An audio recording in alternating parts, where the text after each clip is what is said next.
from the therapist's chair. Hello everyone. Welcome to another episode of From the Therapist Chair. We are still on that episode where our guest is going to pick the question, then she answers. We are allowing the question to decide the topic. Hi, Mesubi. Hello. How are you doing today? I'm very good, thank you. You look good, by the way. Oh, thank you. And how was your weekend? Wonderful. So, you know how we do it. You pick a question, you give to me, I read it. You tell us what the answer is. Okay, so here we go again. Let's see. Okay. All right. Okay. So, we have here today. The question says, why do successful women still feel not enough? Why do they still feel empty? What do you think is happening to them? That's a very, very deep one. Indeed. Because sometimes when you see a successful woman, you see somebody that is doing things, she look like put together. That's why most time I'm always using this keeping up appearance. But there are loads of things that is really happening behind the closed door. Because most times these women, they're under pressure.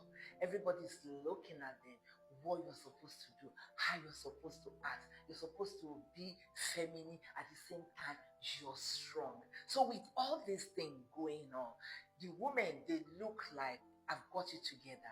But when they're by themselves, they have this pressure. They're down, they're lonely. Because put it in mind, sometimes most of these successful women that you will see, most of them, they still have the silent battle that they deal with. For some of them, they might be lonely. You see them outside, they're bubbling and everything. But immediately they enter the house, shut the door, the loneliness settles in. So it's like nobody's asking of you. And even if they ever ask of you, it's because they needed something from you. And imagine that feeling. It's very, very terrible, knowing that people are around you because of what they can get from you. And for some, it might be relationship. They're not fortunate when it comes to love. Wow. They have the money, they're successful, they look the part, but men are with them for wrong reason. And for that, they can feel uncomfortable. So it means every woman out there, some of the successful women, we think they are happy, they are only covering it with their makeup or whatsoever. I hope they find peace within themselves. Amen. Let's go to the next question. Okay, going. All right, fine one. Okay. Let's guess. You can't even guess the question, I can tell you. Okay. This question says, can someone change for love? Can somebody change for love? Change for love. That's a very, very, very interesting. Can you change for love? Many times, people compromise in love. Wow. And in most cases, some people, they settle for less, all in the name of love. And for me, I don't think that is good for your mental health to actually change yourself for who you're not. And this is what I'm always saying to people. However you start in your relationship, you have to keep it up. Let's say because you want this guy so badly, and now you're somebody that you are bubbling, but you realize that the guy doesn't like your personality, so you're packaging yourself. Remember that if that relationship works and you eventually get married, you have to keep it up. That's why most relationship doesn't work, because you enter through a false appearance.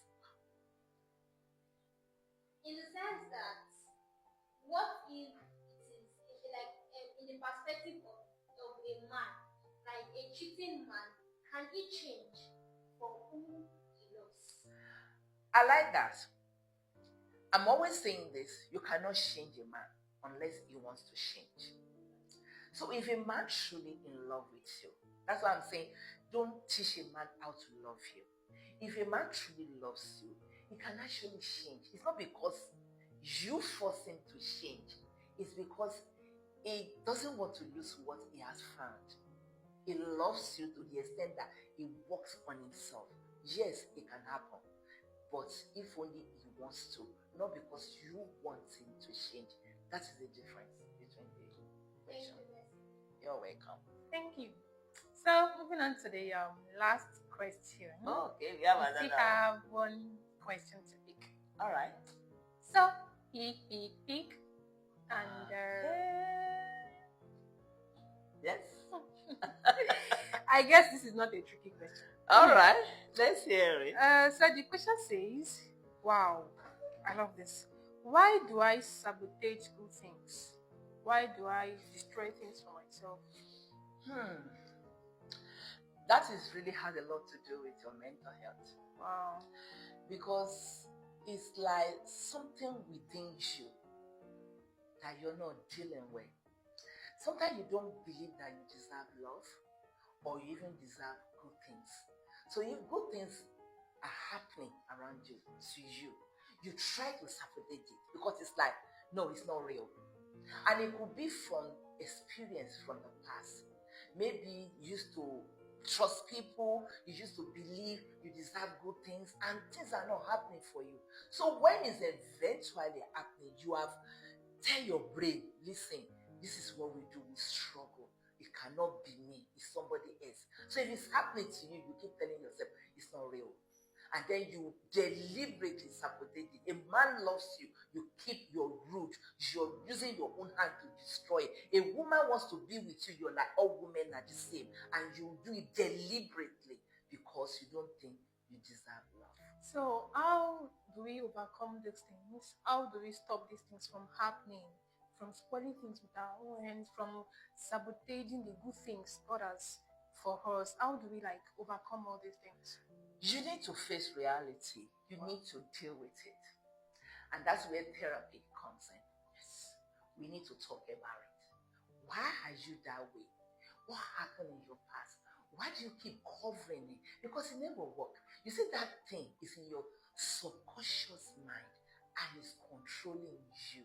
So the more you think, I'm doing well, you're not doing well. Immediately you want to settle down, that thing will come within you and you will use your own hand to destroy yourself. So you need to deal with it. It's like a confrontation. Be real with yourself. Let's deal with this. It might be your childhood trauma.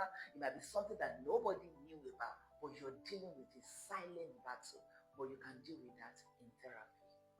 Thank you, Mercedes. You're welcome. And thank you, everyone, for joining us on this episode of From the Therapist. Do you have anything on your mind? Do you have something you want to share? Do you have a question you want us to treat? Then feel free to drop it in the comment section, or feel free to come into our DM. We are just a DM away to you. See you next time on the episode of From the Therapist Chair. Bye.